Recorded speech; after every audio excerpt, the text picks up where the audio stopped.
Adam Sitarek, Centrum Badań Żydowskich Uniwersytetu Łódzkiego oraz edukator w Centrum Dialogu imienia Marka Edelmana.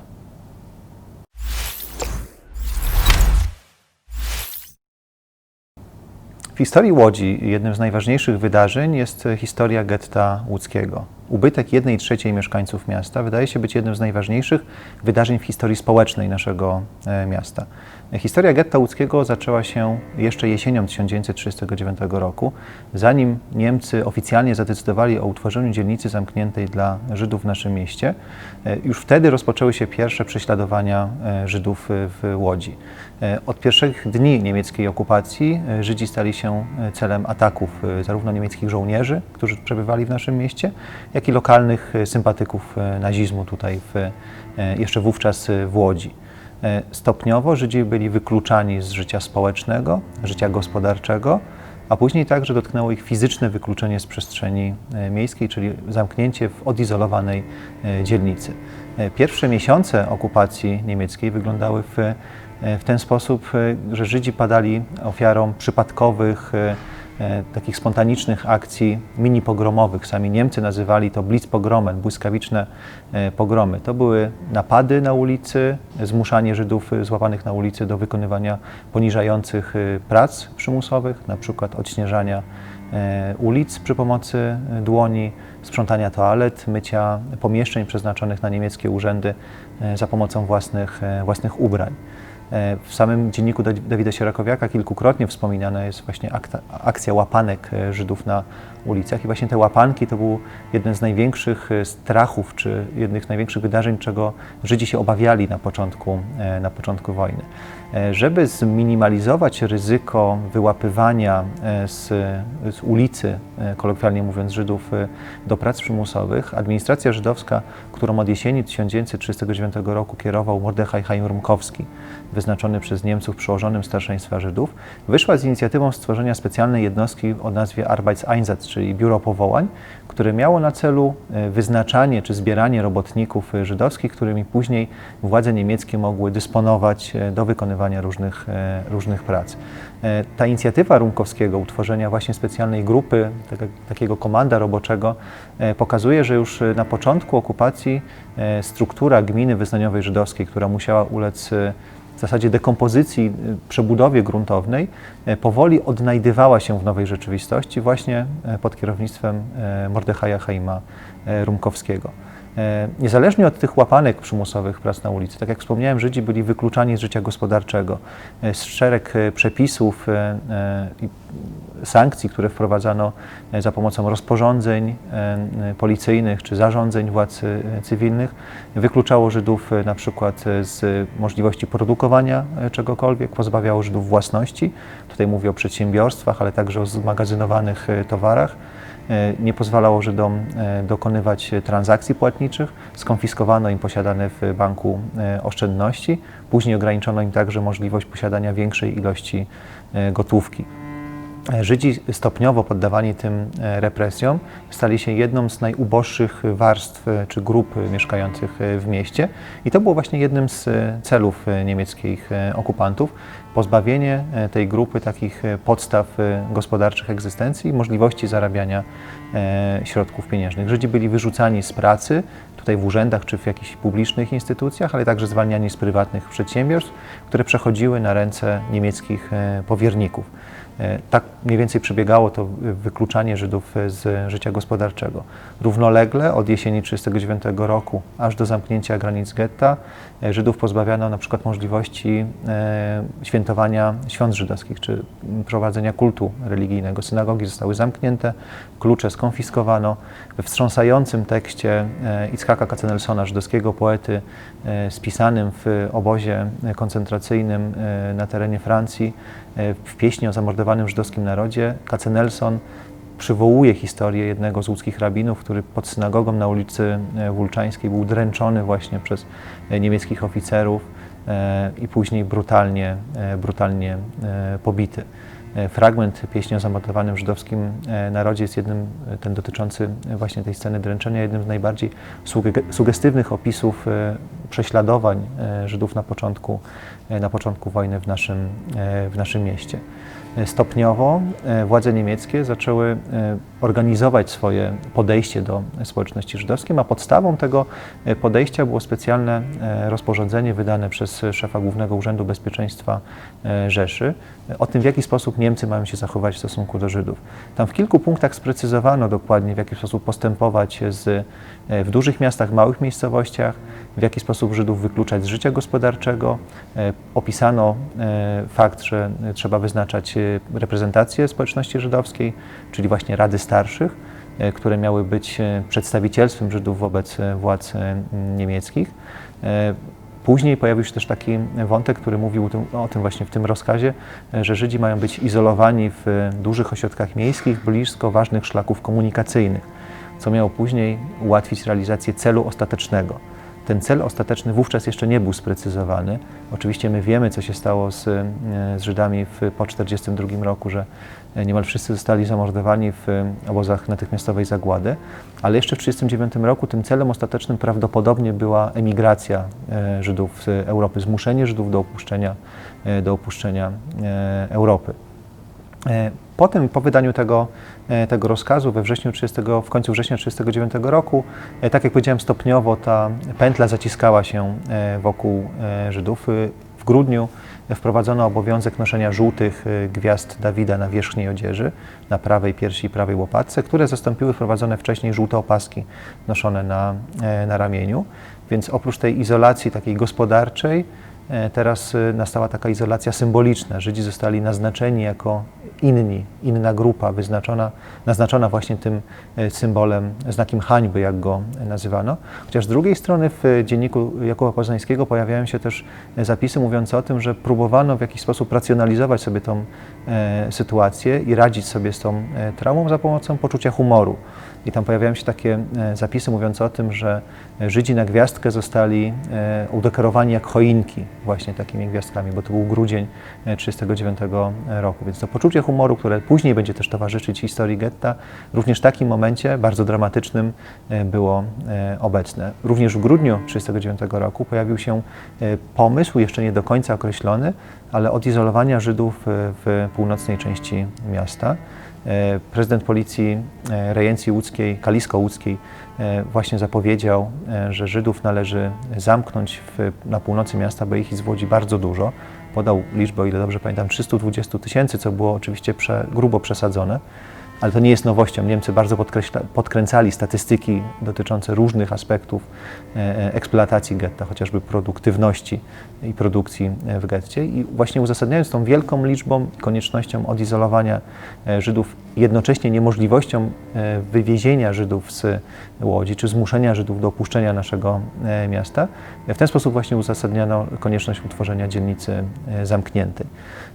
Ta dzielnica zamknięta formalnie została jej utworzenie zapowiedziane w lutym 1940 roku w specjalnym też rozporządzeniu prezydenta policji, które mówiło, opublikowane w łódzkiej prasie, w Lodzer Zeitung, które mówiło o tym, że na Starym Mieście ma zostać utworzona dzielnica zamieszkania dla Żydów. Bo nie użyto słowa getto, tylko dzielnica zamieszkania dla Żydów. Na kilku zaledwie kilometrach kwadratowych, bo to było niewiele poniżej 2 kilometrów kwadratowych, miano zamknąć wszystkich łódzkich Żydów, których wówczas w mieście było jeszcze około 200 000.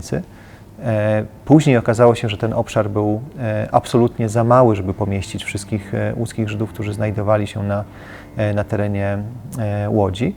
Więc postanowiono po długich negocjacjach z administracją żydowską ten obszar powiększyć o całą południową część Bałut i Marysin. Zresztą w dokumentacji administracji żydowskiej pojawiają się takie argumenty, które mówiły o tym, że chcieliby powiększyć obszar getta co najmniej pod cmentarz żydowski, żeby nie zakłócać uroczystości pogrzebowych. Okazało się bowiem, że aryjscy mieszkańcy Łodzi obrzucali kamieniami wszelkie karawany, które przejeżdżały tutaj przez teren Bałut na teren cmentarza żydowskiego przy ulicy Brackiej. My nie wiemy kto, bo nie ma określonej tutaj narodowości, kto te kamienie rzucał, ale to był jeden z argumentów użytych przez Rumkowskiego, żeby te granice getta poszerzyć. Władze niemieckie zgodziły się na poszerzenie granic getta. Ostatecznie z końcem kwietnia granice getta zamykano po kilkukrotnych przenoszeniach czy rozciąganiu tego getta wynosiły ponad 4 km², gdzie zamknięto 163 tysiące łódzkich Żydów. Zaraz potem w maju wyszło rozporządzenie, rozkaz, który mówił, o tym, że wszelkie osoby, które próbują opuścić teren getta, mają zostać zastrzelone bez ostrzeżenia. To jest podsumowanie tego okresu od tej izolacji symbolicznej, izolacji gospodarczej, społecznej, po taką fizyczną izolację właśnie w dzielnicy zamkniętej. Niezależnie od tego wiemy z różnych badań, że kontakty między gettem a stroną aryjską były nielegalnie utrzymywane, a także legalnie, na przykład na Bałtyckim Rynku, który był jedyną bramą wjazdową do getta. Tam polscy kierowcy, woźnicy czy robotnicy mogli kontaktować się z żydowskimi pracownikami Bałtyckiego Rynku, ale to była taka wyjątkowa sytuacja. Wiemy na przykład, że polscy pracownicy elektrowni łódzkiej, którzy spisywali liczniki elektryczne, też wchodzili na teren getta, ale oficjalnie nie wolno było utrzymywać kontaktów między gettem a aryjską stroną i od końca kwietnia faktycznie rozpoczęło się życie mieszkańców getta w izolacji. To życie zostało zorganizowane przez administrację żydowską, kierowaną, jak już wspomniałem, przez Mordechaja Chaima Rumkowskiego, który otrzymał względną autonomię przy konstruowaniu całego systemu administracyjnego w getcie. Ta autonomia często jest wyolbrzymiana, mówiąca o tym, że Rumkowski miał wolną rękę przy na przykład budowaniu różnych instytucji czy przy wyznaczaniu ludzi do deportacji. Zapomina się często, że wolna ręka Rumkowskiego kończyła się tam, gdzie granice getta, tam, gdzie były druty odgalające getto od Litzmannstadtu. Mimo wszystko udało mu się zorganizować bardzo rozbudowaną sieć administracyjną. Jedną z najbardziej rozbudowanych administracji w gettach zorganizowanych przez nazistów na okupowanych ziemiach nie tylko polskich, ale w Europie. Porównywalną tylko z rozbudowaną administracją getta warszawskiego. Wśród tych instytucji, bo instytucji było bardzo wiele, kilkadziesiąt różnych wydziałów, oddziałów, kilkaset zakładów produkcyjnych. Wśród tych instytucji najważniejszymi, można powiedzieć, było kilka instytucji kluczowych dla zapewnienia sprawnej organizacji pracy w getcie, ale także życia tych mieszkańców, 200 tysięcy mieszkańców tego otoczonymi drutami państwa. Warto wymienić chociażby Wydział Zdrowia, który zawiadywał 8 szpitalami, w tym szpitalem dla umysłowo chorych przy ulicy Wesołej, czy szpitalem z oddziałami położniczymi, który zapewniał mieszkańcom mimo ogromnych niedostatków lekarstw i instrumentów medycznych, czy samej aparatury, która została zagrabiona przez Niemców na początku okupacji. On próbował ratować życie i zdrowie mieszkańców getta, co widać dobitnie w wielu świadectwach, chociażby w dzienniku Dawida Sierakowiaka. Sam Dawid Sierakowiak wspominał, że musiał skorzystać z pomocy dentysty w getcie i z pomocy dermatologa, bo miał problemy z zębami, problemy ze skórą, więc ta pomoc zorganizowana przez Wydział Zdrowia była mimo wszystko bardzo potrzebna. Same szpitale istniały do września 1942 roku, ale to, co udało się dzięki tym szpitalom osiągnąć, czyli to podratowanie tej krytycznej sytuacji mieszkańców getta, to jest naprawdę bardzo wiele. Z drugiej strony bardzo podobną funkcję spełniający Wydział Opieki Społecznej, który dostarczał osobom niepracującym specjalne zasiłki, który zajmował się dostarczaniem mleka dla potrzebujących tego mleka dzieci, specjalnych twarożków czy witamin, które były też w getcie na wagę złota, czy chociażby drożdży, bo to też był taki produkt witaminowy, który był później szeroko wykorzystywany. Oczywiście w skromnym zakresie dostępności tego produktu. O tym jeszcze za moment powiem. Zorganizowano też wewnętrzną walutę, która bardzo często jest używana jako argument pokazujący taką megalomanię Rumkowskiego, ale samo skonstruowanie pomysłu, żeby w getcie utworzyć wewnętrzną walutę, było bardzo praktycznym rozwiązaniem dla niemieckiego okupanta, ponieważ pozwalało na wydobycie niemal całości gotówki posiadanej przez Żydów w getcie i wymienienie jej na bezużyteczne poza drutami pieniądze. A ta gotówka to był jeden z najważniejszych aspektów całego Holokaustu, całej zagłady, czyli grabież mienia należącego do Żydów. Bo poza fizyczną eksterminacją, drugim bardzo ważnym czynnikiem właśnie dla niemieckiego okupanta w czasie zagłady było pozbawienie Żydów jakiegokolwiek dochodu i czerpianie z tego przemysłu śmierci ogromnych zysków po prostu. Więc to też wprowadzenie waluty wewnątrz getta też było jednym z takich elementów tej polityki. Zorganizowano wewnętrzną pocztę. Poczta dostarczała przesyłki mieszkańcom getta i dostarczała korespondencję na zewnątrz, poza getto, spisaną przez mieszkańców getta. Chociaż w kilku momentach historii getta zorganizowano tak zwaną postsperrę, czyli zamknięto ruch pocztowy, by uniemożliwić wysyłanie czy wyciekanie informacji na przykład o przeprowadzonej masowej zagładzie. Ponieważ wiemy, że akurat korespondencja była jednym z kanałów informacji o przeprowadzanej zbrodni przez Niemców, mieszkańcy okolicznych wsi, miejscowości wysyłali informacje do swoich krewnych, bliskich o tym, że w pobliżu chociażby Chełmna nad Nerem właśnie tam gminy są likwidowane i gdzieś w Chełmnie te osoby giną. Więc taka postsperra też była bardzo kilkukrotnie w getcie organizowana i dzięki temu, tej zatrzymaniu korespondencji też dysponujemy dzisiaj ogromnym zasobem archiwalnym, właśnie tymi pocztówkami czy kartami pocztowymi z getta. O tym zasobie archiwalnym za moment jeszcze powiem. Poza wspomnianymi wydziałami opieki społecznej, zdrowia czy wydziałem pocztowym, wydziałem finansowym, o którym mówiłem, czy bankiem, który prowadził tą politykę monetarną w getcie. Bardzo ważna jednostka, czyli żydowska służba porządkowa, która zapewniała w getcie spokój, można powiedzieć kolokwialnie. To była jednostka, która na początku pełniła funkcję pomocniczą przy przesiedlaniu tych mas mieszkańców Łodzi od lutego do marca 1940 roku na teren przyszłego getta. Te tłumy, kolejne grupy, najpierw z południa Łodzi, później z południowego Śródmieścia, były przeprowadzane właśnie pod eskortą żydowskiej służby porządkowej na teren takich zbiorczych punktów i stamtąd rozlokowywane po mieszkaniach na terenie już powiększonego getta.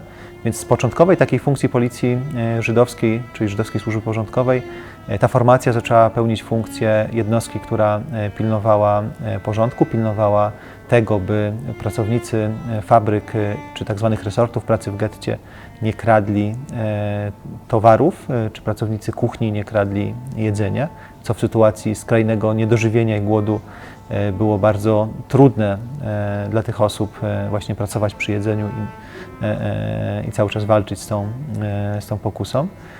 Z drugiej strony żydowska służba porządkowa, co bardzo często jest podkreślane przy tej negatywnej legendzie policji żydowskiej, asystowała na początku akcji deportacyjnych, tak? Doprowadzała grupy kolejnych osób przeznaczonych do deportacji do punktów zbornych, zorganizowanym na terenie centralnego więzienia przy ulicy Czarnieckiego, a później także asystowała właśnie przy załadunku tych osób, czy przeprowadzaniu tych osób do wagonów na stacji Radegast. Kolejnymi instytucjami czy komórkami, które zorganizowano w getcie łódzkim, to chociażby specjalny wydział kuchen, który zorganizował kuchnie publiczne na terenie getta. I tutaj getto łódzkie wyróżnia się na tle innych dzielnic zamkniętych dla Żydów ogromną centralizacją aparatu administracyjnego, co jest doskonale widoczne właśnie przy dystrybucji żywności i przy organizacji takiego życia społecznego w getcie. Bardzo szybko wszelkie prywatne piekarnie, prywatne punkty rozdzielcze, punkty dystrybucyjne, tak zwane ladeny w getcie zostały zlikwidowane. Ich miejsce zajęły numerowane kuchnie i właśnie punkty rozdzielcze, sklepy tak zwane. Wszystkie pod egidą odpowiednich wydziałów czy departamentów administracji żydowskiej po odpowiednich cenach, często kilkudziesięcio czy kilkusetkrotnie niższych niż te czarnorynkowe ceny żywności, tą żywność dystrybuowały, oczywiście na podstawie specjalnych talonów czy kart żywnościowych, które otrzymywały osoby pracujące, które na podstawie tych talonów mogły wykupić za określoną kwotę określone przydziały żywności. Jeżeli ktoś chciał dokupić więcej żywności na czarnym rynku, tak jak powiedziałem, musiał kilkusetkrotnie większą cenę płacić. W najbardziej skrajnej sytuacji bochenek chleba kosztował kilkaset pensji robotnika gettowego, więc to było zupełnie nie dla osób, które nie posiadały jakichś dodatkowych źródeł dochodu, czy nie wyprzedawały swojej własności, niemożliwym do zakupienia. Cały system administracji getta był kierowany przez przełożonego starszeństwa Żydów, o którym wspomniałem, Mordechaja Chaima Rumkowskiego, który został wyznaczony przez Niemców na przełożonego starszeństwa Żydów, ponieważ był jedynym, który pozostał w mieście członkiem przedwojennego zarządu gminy wyznaniowej żydowskiej Łodzi. Leib Minzberg, czyli szef łódzkiej gminy żydowskiej, wyjechał z Łodzi na początku września razem z władzami miasta, samorządowymi i wojewódzkimi. Jego zastępca Abram Pływacki również opuścił Łódź. No i Rumkowski pozostał na miejscu jako jedyny z tych członków przedwojennego zarządu.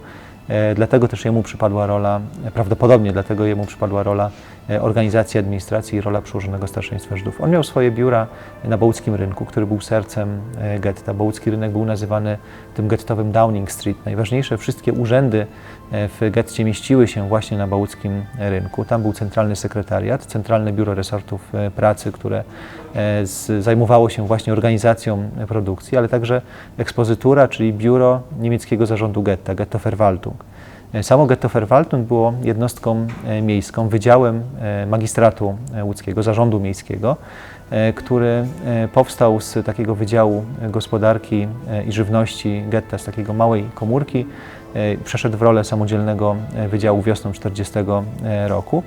Był kierowany przez Hansa Bibowa, kupca z Bremy, który przyjechał do Łodzi właśnie w poszukiwaniu szansy na realizację swoich planów zawodowych.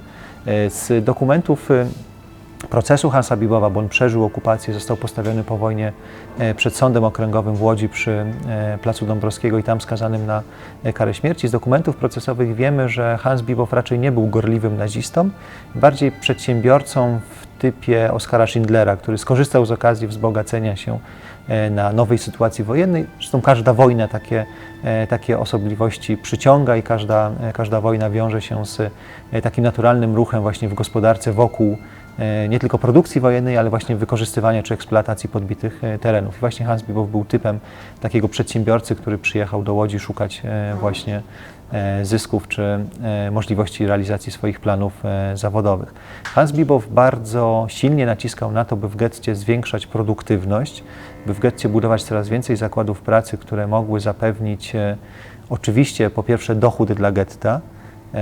Ten dochód dla getta był kluczowy, bo za te pieniądze wypracowane czy zarobione przez robotników w getcie po stawkach mniejszych nawet niż stawki więźniów w niemieckich więzieniach było kupowana żywność, więc taką główną ideą Bibowa było to, by getto zapewnić samowystarczalność. To oczywiście się nie udawało, bo getto musiało brać kredyty z miejskiej kasy oszczędnościowej na to, by funkcjonować.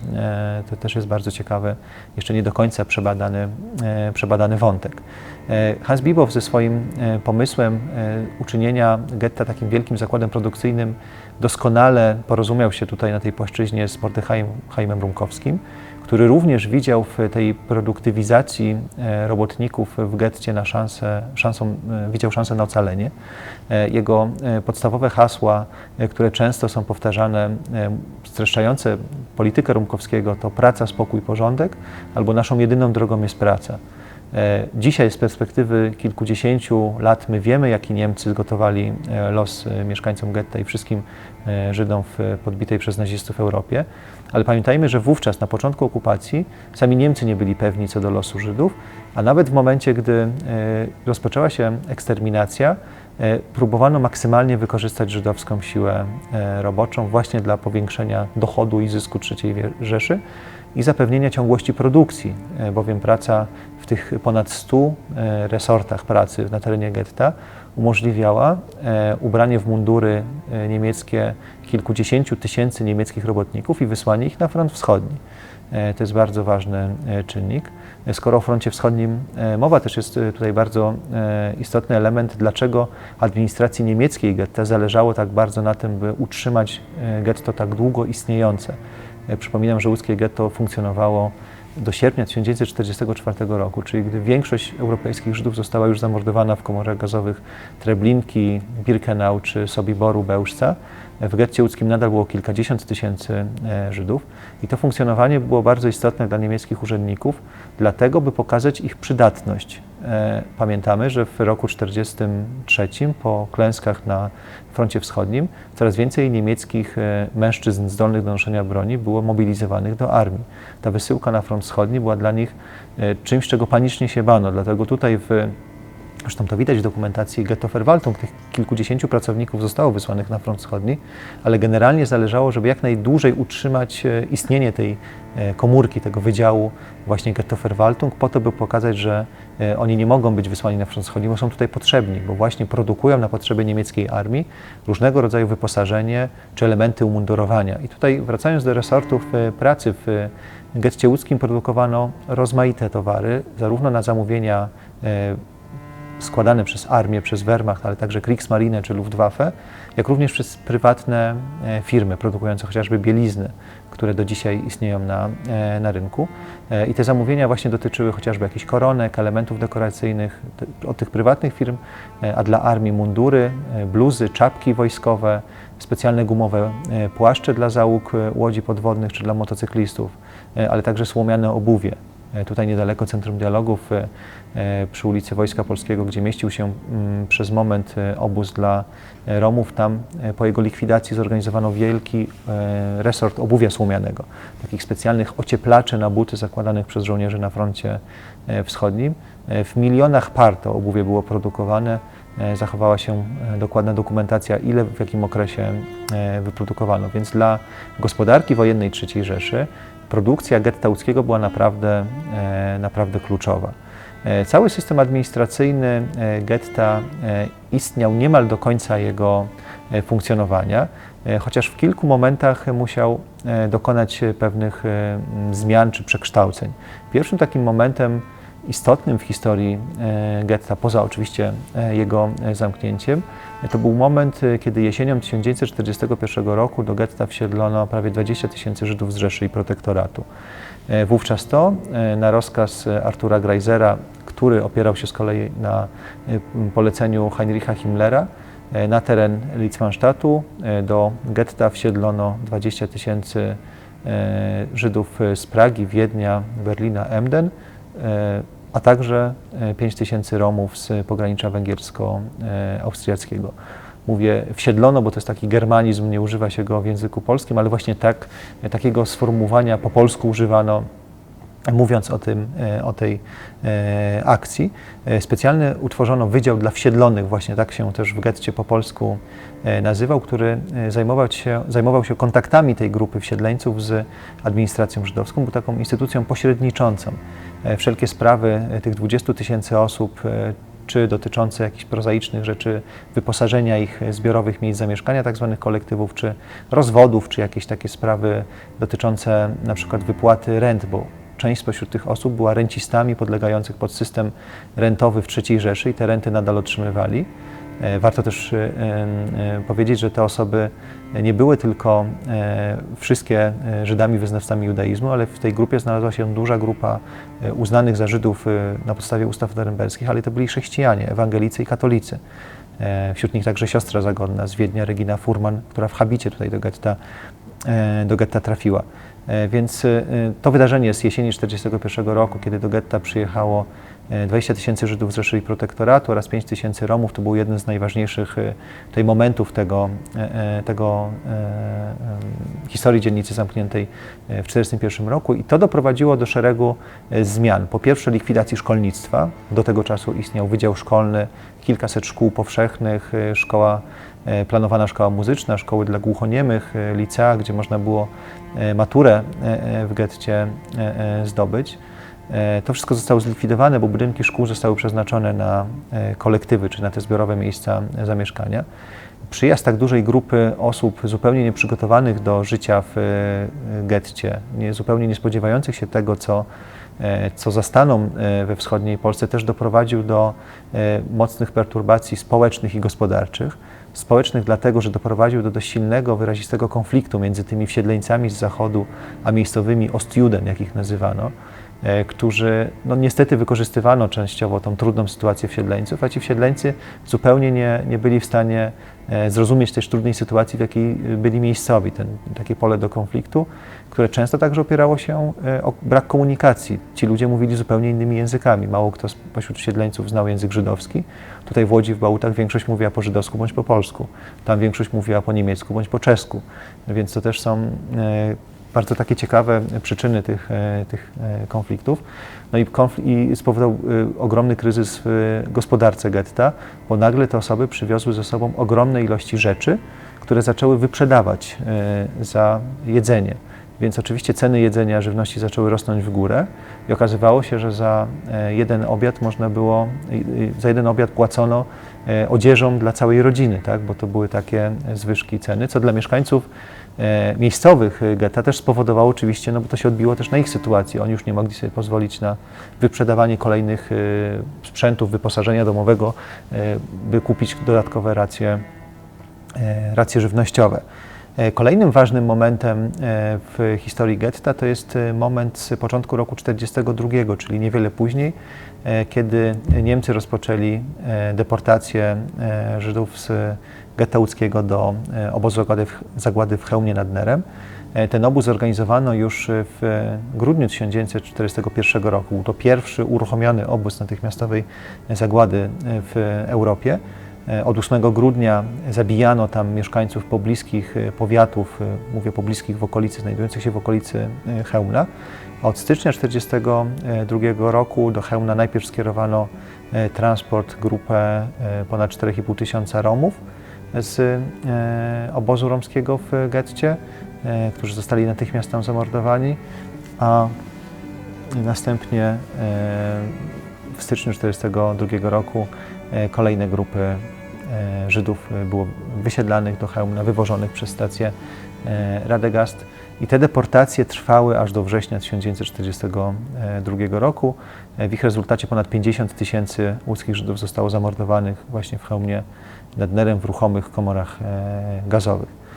Po deportacjach 1942 roku, taką kulminacyjną deportacją była deportacja z września, czyli wielka szpera, w czasie której na rozkaz Niemców wszystkie niepracujące pozostałe osoby, które były uznane za nieproduktywne w getcie, miały zostać wysiedlone. Ta kategoria objęła osoby starsze, chore i dzieci głównie przede wszystkim, ale nie tylko. Po tej deportacji, gdzie wysiedlono ponad 15 tysięcy właśnie osób uznanych za nieproduktywne, na jakiś czas deportację wstrzymano. Wtedy getto też zamieniło się w jeden wielki obóz pracy przymusowej. Zlikwidowano już służbę zdrowia niezależną, zlikwidowano życie kulturalne, które do tej pory było również w scentralizowany sposób realizowano w tak zwanym Domu Kultury przy ulicy Krawieckiej i rozpoczął się etap maksymalnej produktywizacji mieszkańców, więźniów getta, który objął ponad 95% ludności w dzielnicy zamkniętej. Niemal wszyscy, włącznie z urzędnikami, którzy wcześniej byli zatrudnieni w urzędach, musieli pracować fizycznie. Niewielką grupę urzędników pozostawiono do obsługi tego aparatu produkcji, który właśnie produkował różne towary na potrzeby niemieckiej gospodarki wojennej. Wtedy też przypada apogeum głodu. Tego jedzenia było bardzo mało i coraz mniej dostarczane na teren getta, było coraz gorszej jakości. Likwidacja służby zdrowia też przyczyniła się do tego, że coraz trudniej było sobie radzić nawet z banalnymi z naszego punktu widzenia chorobami, takimi jak przeziębienie, które mogło w getcie zabić. I ten etap takiej maksymalnej produktywizacji getta trwał aż do czerwca roku 1944, kiedy władze niemieckie podjęły decyzję o likwidacji getta. Prawdopodobnie w połowie czerwca podjęto decyzję o tym, żeby getto zlikwidować i naturalnym, zdaniem Niemców, miejscem, gdzie tę likwidację miano przeprowadzić, był obóz zagłady w Chełmie nad Nerem, gdzie go ponownie uruchomiono, po tym jak po tych deportacjach z roku 1942 roku został zlikwidowany. Pałac w Chełmie został wysadzony i ślady po istnieniu obozu zostały niemal w całości zatarte. Z powrotem sprowadzono specjalne komando, które zajmowało się eksterminacją. Uruchomiono podobnie obóz zagłady w Chełmie nad Nerem i ponad 7100 osób wywieziono do Chełmna nad Nerem w czerwcu 1944 roku i tam zamordowano. Niewiele później, po kilku tygodniach, władze niemieckie zorientowały się, że wobec aktualnej sytuacji na frontach i wobec jeszcze rosnącej potrzeby jednak wykorzystania przymusowej pracy robotników żydowskich. Bardziej wydajnym sposobem będzie dokonanie selekcji, przeprowadzenie takiego wyboru, kto z robotników gettowych jeszcze się nadaje do pracy w niemieckich fabrykach, przy jednoczesnym jakby dokonaniu likwidacji getta, więc postanowiono, by wszelkie transporty z getta łódzkiego od lipca 1944 roku kierować do Auschwitz-Birkenau, gdzie tam ponad 60% osób z tych transportów niemal natychmiast trafiało do komór gazowych. Pozostali byli jako tak zwani więźniowie depozytowi trzymani, czyli bez tatuowanych numerów, trzymani w Birkenau w specjalnych barakach i stamtąd kierowani do kolejnych miejsc pracy. Jednocześnie co kilka dni organizowane tam też były selekcje i kolejne osoby niezdolne do pracy były kierowane do komór gazowych i zabijane w Birkenau. Wcześniej wysiedlono też dużą grupę robotników do zakładów Hasak w Skarżysku Kamiennej. Co ciekawe, spośród tej grupy deportowanych młodych, silnych mężczyzn duża grupa przeżyła, więc to jest jedna z tych takich deportacji, gdzie procentowo najwięcej osób ocalało. Ale w bilansie całym funkcjonowania getta szacuje się, że na te 200 000 osób, które przeszło przez getto łódzkie, licząc wszystkich wysiedlonych z getta do obozów zagłady w Chełmie nad Nerem, do Auschwitz-Birkenau, do innych obozów pracy przymusowej, gdzie tamte osoby ginęły masowo, na przykład w ramach pracy w obozie RAP, czyli Reichsautobahn, przy budowie autostrady Poznań-Berlin, przy budowie węzła kolejowego na Olechowie i innych mniejszych obozach pracy. Dodatkowo licząc osoby, które cierpiały głód i choroby na skutek minimalnego, niedostatecznego zapewnienia żywności na terenie getta, to ponad 43 500 osób zmarło na terenie getta, więc szacuje się, że z tych 200 000 osób przeżyła zaledwie garstka, około 7 do 12 000 maksymalnie osób, chociaż te liczby są tylko i wyłącznie szacunkiem. Niestety nie mamy żadnych dokumentów, które pozwoliłyby nam ocenić skalę, ile osób przez getto, które przeżyło. Jedyną pewną liczbą, którą wiemy, to jest liczba osób, które znajdują się mają swoje drzewka w parku ocalałych, bo to są te osoby, które zgłosiły się do nas, do Centrum Dialogu i swoją historię opowiedziały. Są pojedyncze osoby, które wiemy, że przeżyły wojnę, ale niestety nie mamy konkretnie całej liczby.